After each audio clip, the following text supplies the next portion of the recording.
주옵소서. 성령님께 의탁합니다. 성령께서 전할 말씀 전하게 하시고 또 들을 말씀 듣게 하여 주셔서 이 시간 말씀이 새겨지는 은혜를 내려 주옵소서. 깨닫는 은혜를 내려 주옵소서. 예수님의 거룩하신 이름으로 기도하옵나이다. 아멘. 할렐루야. 여러분들 헬렌 켈러를 아실 겁니다. 헬렌 켈러. 생후 10개월째 됐을 때에 질병이 걸렸고요.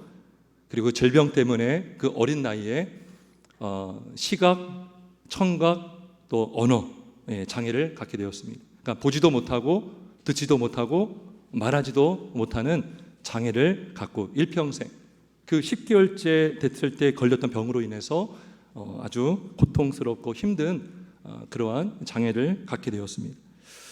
여러분, 장애 중에 어떤 장애가 가장 고통스러울까요? 우리가 보통 시각장애를 가장 좀 고통스럽다라고 여기는데요. 헬렌 켈러가 이런 말을 했어요. 제가 한번 읽어보겠습니다. 보이지 않는 것은 사물과의 단절이지만 들리지 않는 것은 사람과의 단절이기에 그 고통은 크다 그랬어요. 그러니까 눈을 감으면 보이지 않잖아요. 이게 사물과의 단절인데 들리지 않는 것은 사람과의 단절이다. 왜 그럴까요? 말을 들을 수가 없기 때문인 것이죠. 여러분, 듣지 못하는데 그 사람의 마음, 그 사람의 어떤 그 바람 알 수가 없죠.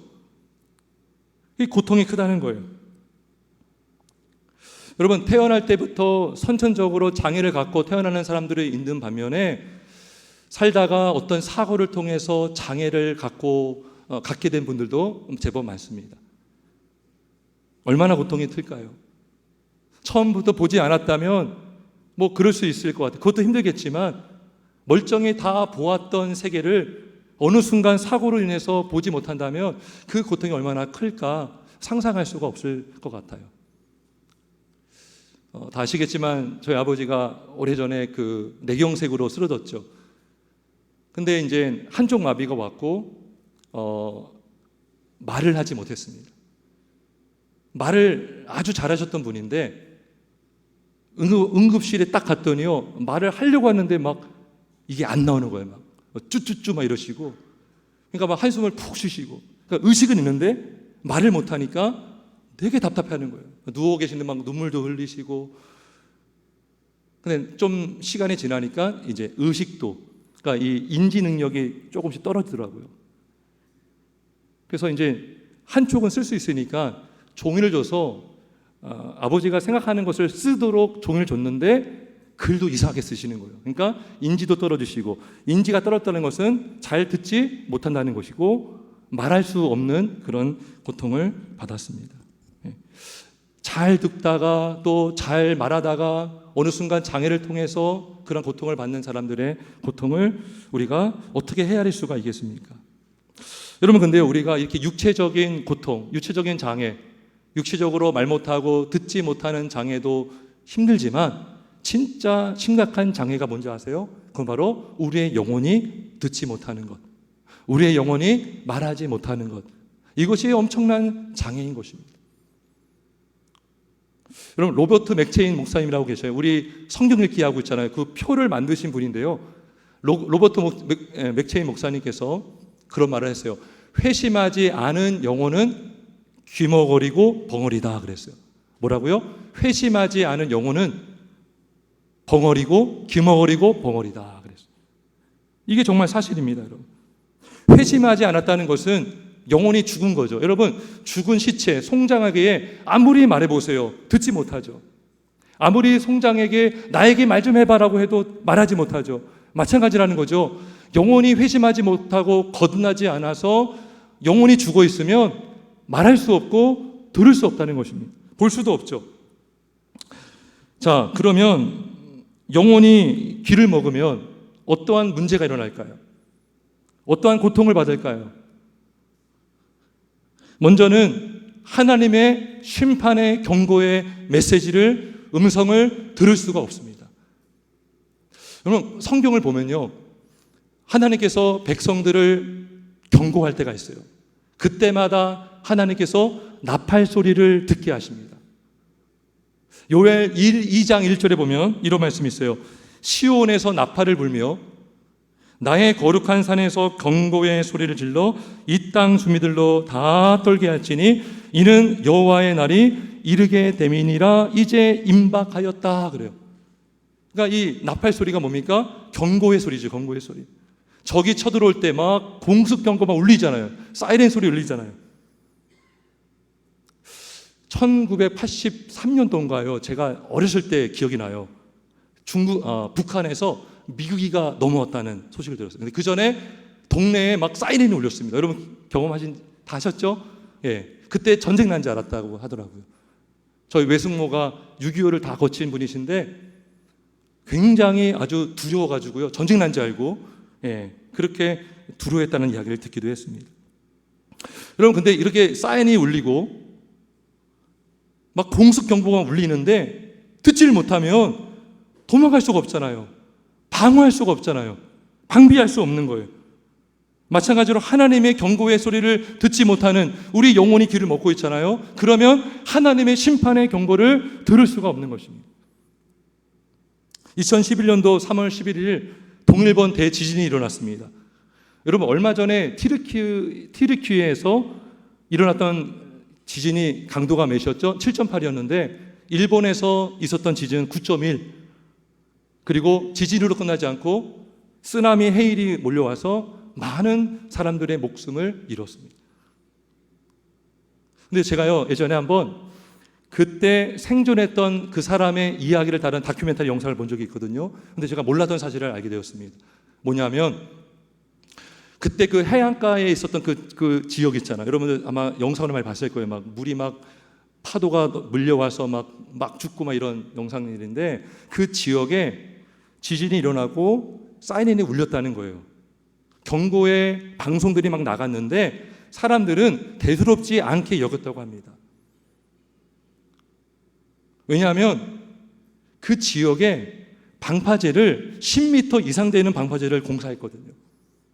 쓰나미가 몰려오면 얼마나 높겠어? 방심한 거예요. 그래서 그 사람 생존한 사람들 그 사람의 그 블랙박스를 보여줬는데요. 사람들이 태연하게 운전하고 막 그래요. 걸어다니고 자전거 타고 근데 막 물이 막 들어오니까 그때서야 막 차에서 내리고 막 그러더라고요. 근데 그 생존한 사람은 살았어요. 차 안에 있어서. 근데 도망가려고 나왔는데 그 사람은 죽었더라고요. 무슨 말이냐면 아무리 경고를 들어도 깨닫지 못하고 그 경고의 심각성을 절감하지 못하면 피할 수 없다는 것이죠. 하나님이 아무리 경고의 메시지를 선포하고 하나님의 그 멸망의 놀라운 엄청난 심판을 경고해도 우리 영혼이 귀가 먹고 있잖아요. 그러면 들을 수가 없는 것입니다. 귀가 먹었기 때문에. 자, 그러면 또 무엇도 못 들을까요? 하나님은 심판의 메시지만 주지 않죠.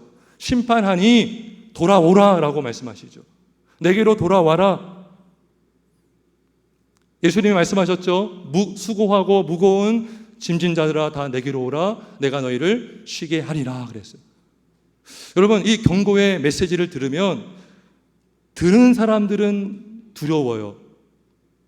그리고 어떻게 할지 몰라요. 어찌할꼬 어찌할꼬. 그때 예수님께서 나에게 오라. 나는 너의 구원자다. 나에게 오면 너희는 살 것이다. 라고 말씀하시는데 귀가 먹으면 그 부르심의 초청의 음성도 들을 수가 없다는 것입니다. 우리가 영혼의 귀가 먹잖아요. 그러면 회개할 수도 없어요. 그리고 예수님의 부르심에 반응할 수도 없고요. 믿을 수도 없고 구원을 받을 수가 없는 것입니다. 아주 심각한 장애죠. 굉장히 아주 비참한 장애가 바로 영혼이 귀를 먹었다는 것, 듣지 못한다는 것입니다. 자, 그러면 영혼이 벙어리가 되면 어떻게 될까요? 영혼이 말을 못해요. 어떤 고통과 어떤 문제가 발생할까요?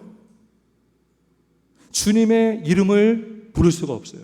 다시 말하면 주님의 이름을 부르며 찬양할 수가 없습니다. 주님을 경배할 수가 없습니다.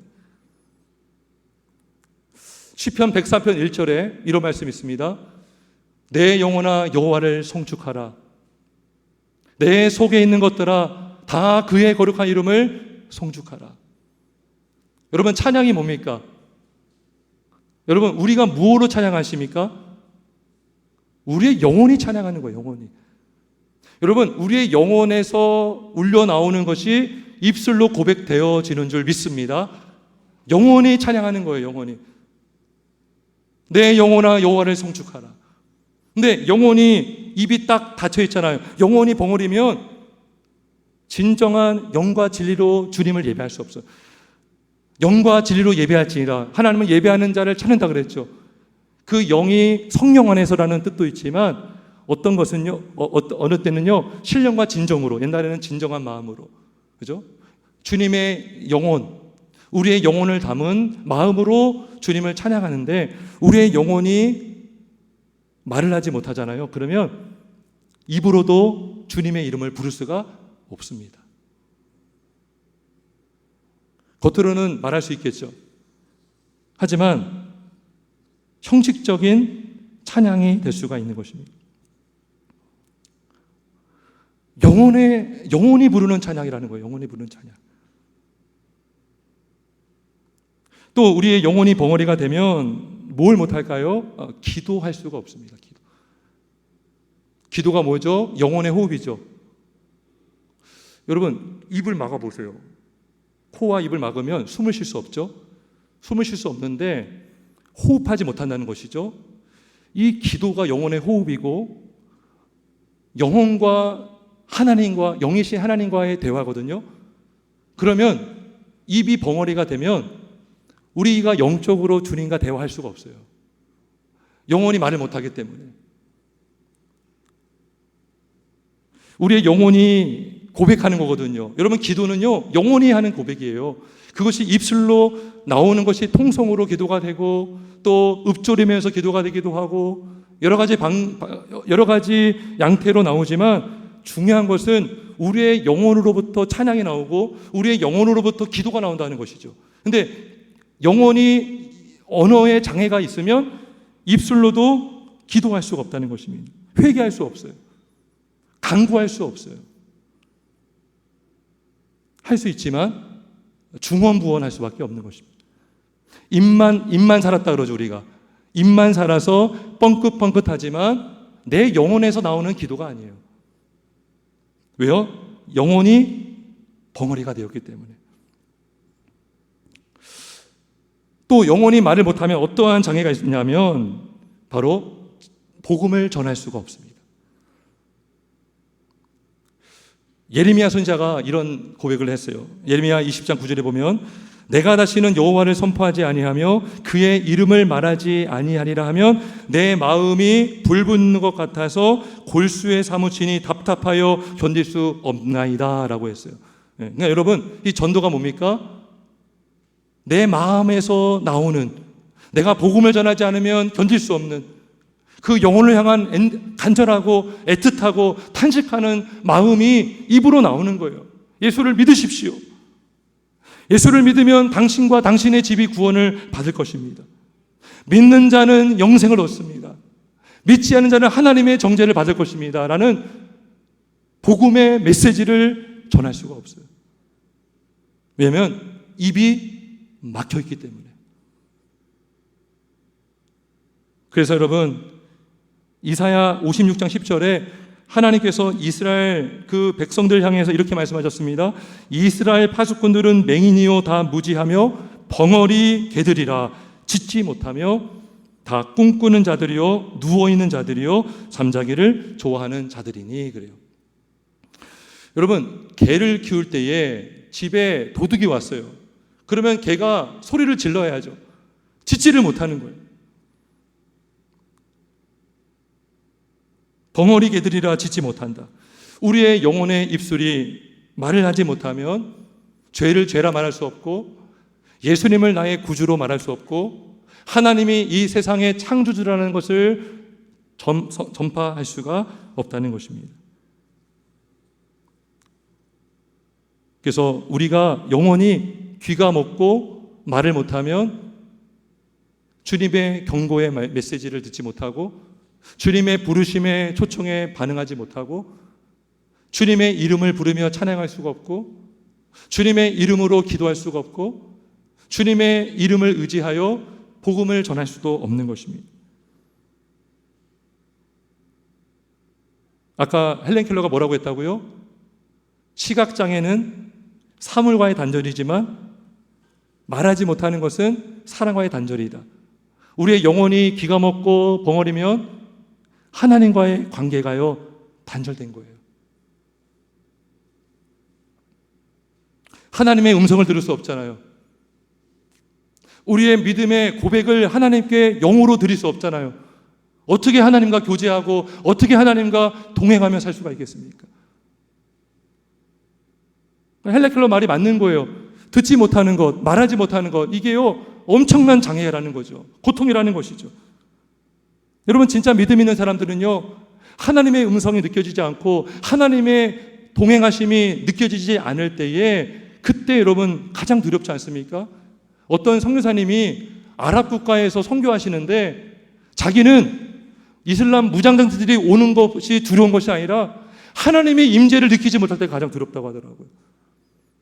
하나님의 음성을 듣지 못하고 하나님의 인도를 받지 못하는 게 얼마나 위험합니까? 끝난 것이죠. 그래서 이 영혼이 귀가 먹고 말하지 못하는 이 장애가 우리 육신의 질병보다 장애보다 더 심각하다라는 것입니다.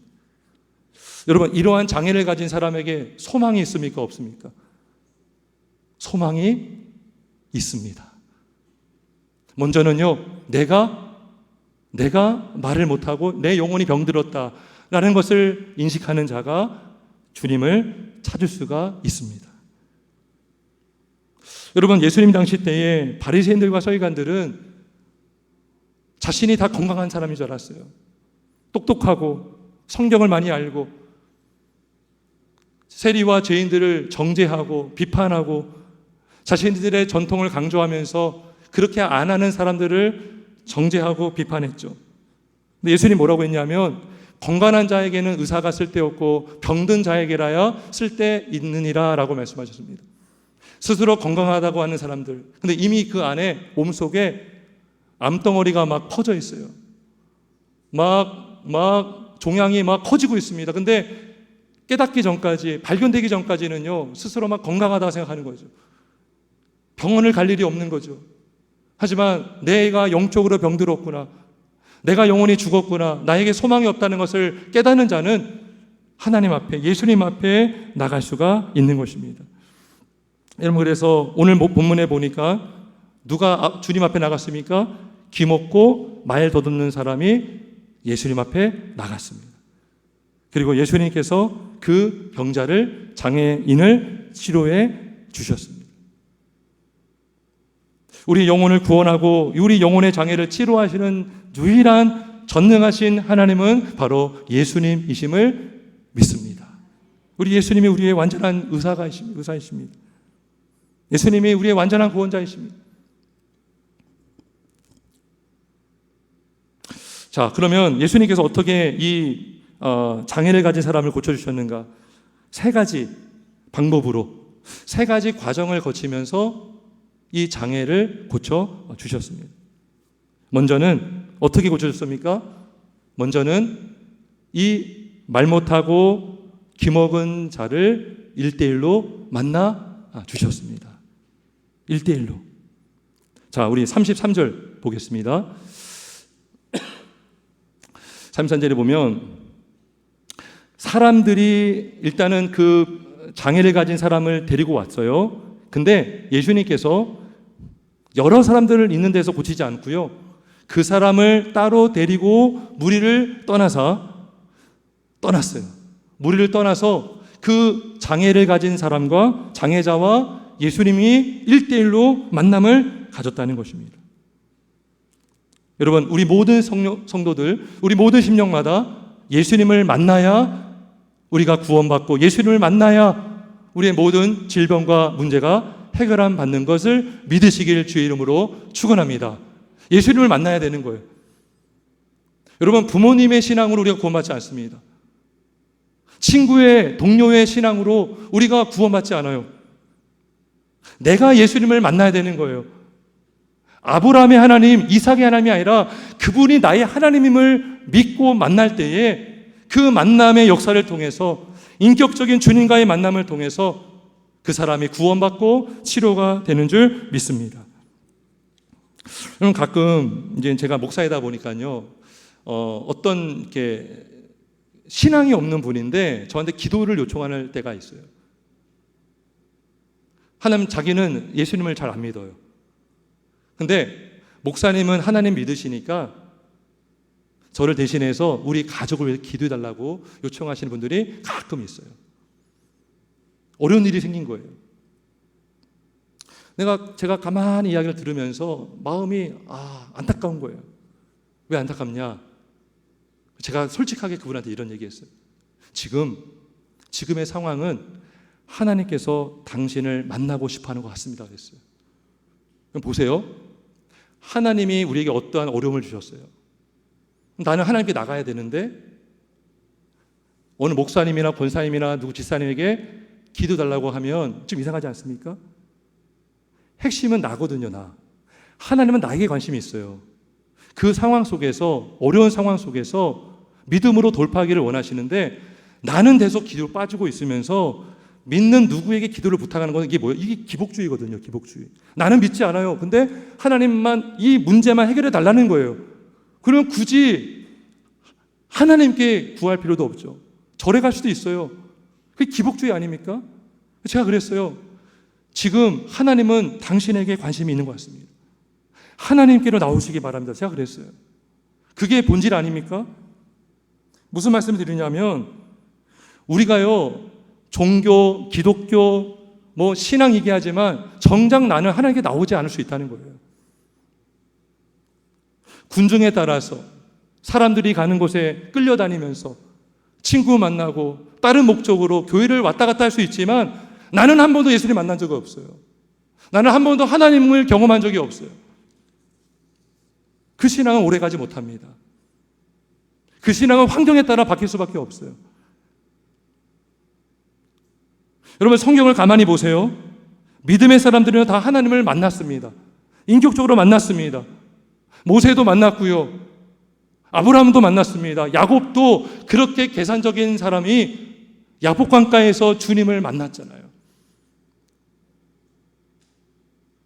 요셉도 만났고, 다윗도 만났고, 에스겔도 만났고, 삭개오도 만났죠. 삭개오. 뽕나무 위에서 예수님이 삭개오야 불렀죠. 예수님이 바울을 다메섹 도상에서 사울아 사울아 불렀죠. 그러니까 우리는 주님을 만나야 돼요, 여러분. 이 귀머거리고 말 못하는 사람이 주님과 1대1로 만난 것처럼 우리가 주님을 만나야 우리가 구원받고 우리의 모든 막힌 문제들이 주님 안에서 해결될 수 있는 줄 믿습니다. 주님 만나야 되는 거예요. 여러분, 내가 회심을 경험했습니까? 내가 회심을 경험했다 하더라도요, 우리는 끊임없이 주님과 교제하고 만나기를 힘써야 되는 거예요. 마당만 밟고 가는 것이 아니라 정말 믿음의 자리로 나가서 주님과 깊은 독대가 필요하다는 것입니다. 여러분, 바쁘다는 핑계로 나는 세례받았고 나는 구원받았으니까 아예 이제 천국은 가는 것 당상이니까 나 바쁘잖아요, 주님 아시죠? 막 이렇게 합리화를 시키죠. 근데 그게 아니라니까요. 하나님은 지금 이 순간, 하나님은 여러분에게 관심이 있으시고 여러분을 만나주시기를 원하는 줄 믿습니다. 여러분, 우리가요, 자녀 위해서 기도 많이 하잖아요. 근데요, 자녀 때문에 막 힘들다고 기도하잖아요. 근데 어쩌면 그 자녀를 통해서 하나님은 부모님을 부르고 계시는지 모릅니다. 요나서를 보면요, 니느웨 회개를 선포하라 그랬죠. 가만히 보면요, 하나님은 요나에게 관심이 있으셨어요. 그 이야기가요, 요나로 끝나요. 하나님은 요나가 변화되기를 원하신 거죠. 하나님은 여러분 각 사람 만나주시기를 원하시는 줄 믿습니다. 하나님이 나의 하나님이시고 주님이 나의 주님이 되시기를 원하시는 줄 믿습니다. 주님과의 만남을 통해서 놀라운 역사를 경험하시는 저와 여러분들에게 주님의 이름으로 축원합니다. 그래서 주님과의 1대1 만남이 있었고요. 두 번째 뭐가 있었냐? 치료하기 전에 주님은 탄식을 하셨습니다. 자, 예수님께서 무리를 떠나서 그 사람과 단둘이, 딱 단둘이 있는 거예요. 단둘이 도링과 독대를 하고 있어요. 근데 예수님께서 좀 특이한 행동을 하십니다. 일반적이지 않은 행동을 하세요. 그리고 이 부분은 여기만 나와요. 사복음서 중에 이 장애인을 치료하시는데 했던 행동은요, 딱 여기만 나옵니다. 여기 마가복음 7장 33절 여기만 나와요. 아주 독특한 행동을 하셨습니다. 손가락을 그의 양귀에 놓고 침을 뱉어 그의 혀에 손을 대셨다 그래요. 근데 이 행위보다 더 중요한 게 뭐냐면 그 34절입니다. 34절 하늘을 우러러 탄식하시며 탄식하셨다. 이게 뭘 뜻일까요? 예수님께서 신음하셨다라는 거예요. 그 기가 먹고 말도 없는 사람의 고통을 같이 느끼셨다라는 거예요. 여러분 아프실 때 있죠. 여러분 낙심될 때 있죠. 그때 주님도 같이 탄식하십니다. 제가 이번에 이걸 깨달았어요. 하나님께서, 주님께서 그 장애를 가진 사람의 그 고통, 그 답답함, 그 아픔을 자신의 고통과 아픔으로 여기시고 탄식하셨다는 것입니다. 신음하셨다는 거예요. 여러분 우리는요 다른 사람들의 고통에 대해서 무관심할 때가 많아요. 나 몸 하나 건사하기도 바쁘고 나도 힘들고 누구를 돌아봐 라고 하는데, 그래서 어떤 사람의 슬픔에 우리는 무관심할 수가 있죠. 하지만 예수님은 우리의 연약함을 동정하지 못하실 이가 아니십니다. 우리의 고통을 같이 아파하시고 탄식하시고 신음하시는 우리 주님이신 줄 믿습니다. 예수님께서 이 세대를 어떻게 비유했냐면 마태복음 11장 17절에 우리가 너희를 향하여 피를 불어도 너희가 춤추지 않고 우리가 슬피 울어도 너희가 가슴을 치지 아니하였다라고 말씀해요. 이 세대가 얼마나 감정이 메마른 세대인지,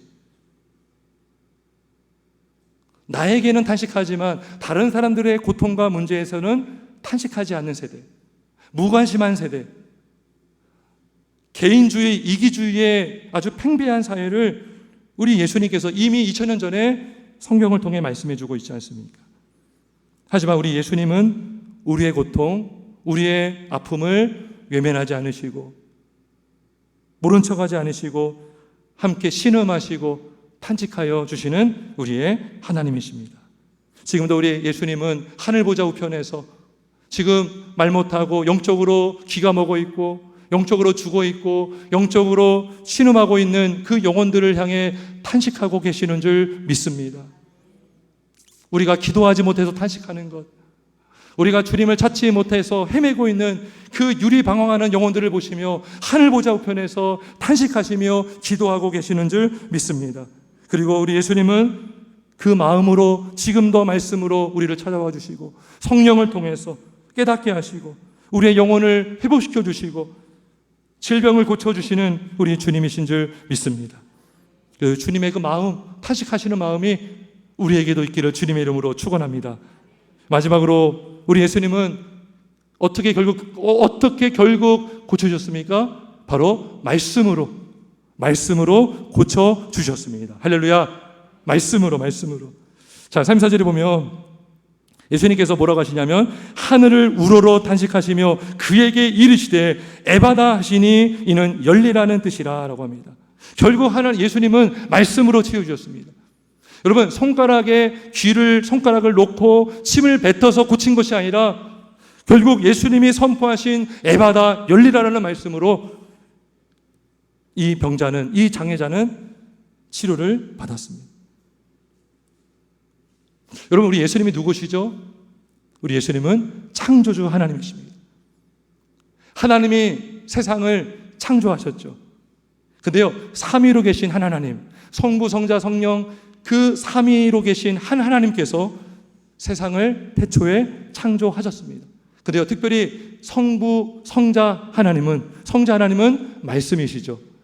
요한복음 1장 1절에 보면 태초에 말씀이 계시니라. 이 말씀이 하나님과 함께 계셨으니 이 말씀은 곧 하나님이시라 라고 말씀하죠. 그러니까 성부께서 성자와 함께 성령을 통해서 이 세상을 창조하셨는데 말씀이 없이는, 예수님의 그 창조 없이는 이 세상에 그 무엇도 창조된 것이 없다라고 말씀하실 정도로 우리 예수님은 말씀으로 창조를 하셨습니다. 그래서 이 말 못하는 사람의 입을 열어주신 것입니다. 그럼 모세가요, 하나님의 부르심을 받았습니다. 근데 모세가 뭐라고 했냐면, 나는 입이 둔하고 뻣뻣합니다. 나는 말을 잘 못합니다. 몇 번을 뺐죠. 그때 하나님이 모세에게 하신 말씀이 이거예요. 누가 사람의 입을 지었느냐? 나 여호와가 아니냐라고 말씀했어요. 누가 사람의 입을 지었느냐? 우리의 입을 열어서 말하게 할 수 있는 분이 누구십니까? 우리 하나님이십니다. 우리 주님이십니다. 에스겔서 37장에 보면 마른 뼈들이 살아나는 역사가 일어났어요. 마른 뼈들. 여러분, 완전히 죽어있는 뼈다구밖에 안 남았던 그 마른 뼈들에게 뭐라고 선포합니까? 너희 마른 뼈들아 여호와의 말씀을 들을지어다 라고 선포했어요. 그랬더니 막 근육이 생기고 뼈가 막 붙어가지고 막 일어나지 않습니까? 근데요, 신기하지 않습니까? 여러분, 영혼이 기를 먹었는데 어떻게 주님의 말씀을 들을 수 있죠? 마른 뼈들이 어떻게 주님의 음성을 들을 수가 있죠? 따라서 구원은 오직 전적으로 하나님의 일인 줄 믿습니다. 하나님의 일이에요. 여러분, 들어야 구원을 받죠. 믿죠. 근데 듣지 못하는데 어떻게 듣냐고요. 그러니까 구원과 믿음은 하나님의 선물이라는 것입니다. 그러니까 이거예요. 듣지 못하죠. 듣게 하시고 넣어주는 거죠. 귀가 닫혀 있어요.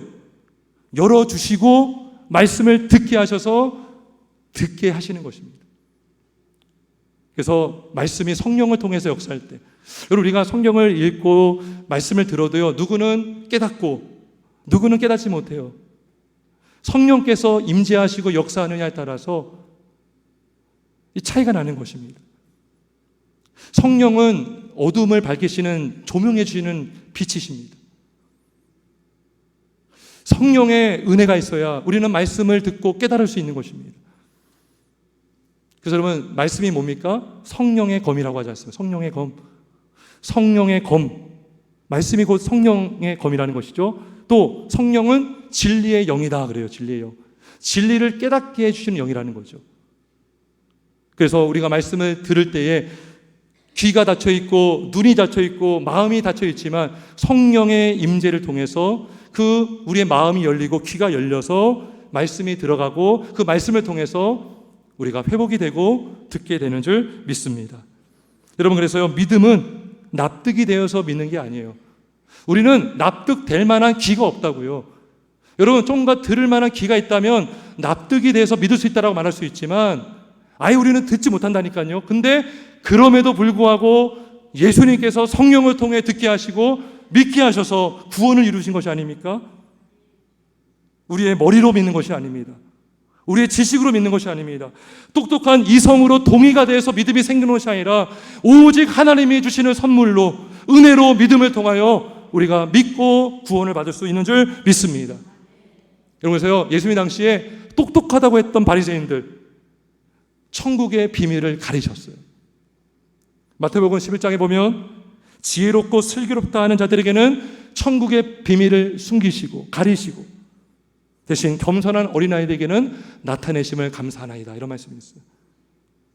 여러분, 겸손해야 우리가 주님 말씀을 들을 수 있는데 겸손하게 하시는 분이 또 누구십니까? 우리 하나님이신 줄 믿습니다. 겸손했다고 해서 그 겸손이 우리의 의가 되면 안 돼요. 아, 나는 겸손하니까 믿음이 있지. 그래, 나는 겸손하니까 예수를 믿고 있지라고 하는 게 아니라 누가 우리를 겸손하게 하느냐는 거예요. 바로 하나님이신 줄 믿으시길 주의 이름으로 축원합니다. 여러분, 깨닫지 못하면요, 아무리 하나님이 낮추셔도요, 계속 교만한 스탠트를 취하며 살아갈 수밖에 없어요. 낮아지는 것이 은혜인 줄 믿습니다. 말씀을 정리하겠습니다. 여러분, 신앙은요, 관계라고 그래요. 믿음은 관계다라고 말합니다. 관계가 지속되려면 대화를 해야 돼요. 만나야 돼요. 들어야 돼요. 근데 여러분, 귀가 먹고 말하지 못하면 관계가 끊어진 거예요. 더 어려움을 갖게 되는 것입니다. 하지만 우리가 예수님께 나아가고 예수님께서 은혜 주시면 우리의 입술이 열리고 우리의 귀가 열려서 뚫어져서 에바다 열리는 역사를 통해서 주님의 음성을 듣고 그 음성의 인도를 받게 되는 줄 믿습니다. 우리 예수님이 뭐라고 했습니까? 내 양은 내 음성을 듣는다 그랬어요. 주님의 음성을 듣는 양이 복된 인생인 줄 믿습니다.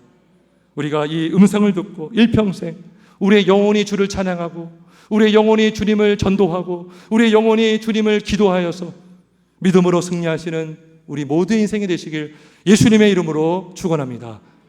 우리 함께 기도하겠습니다.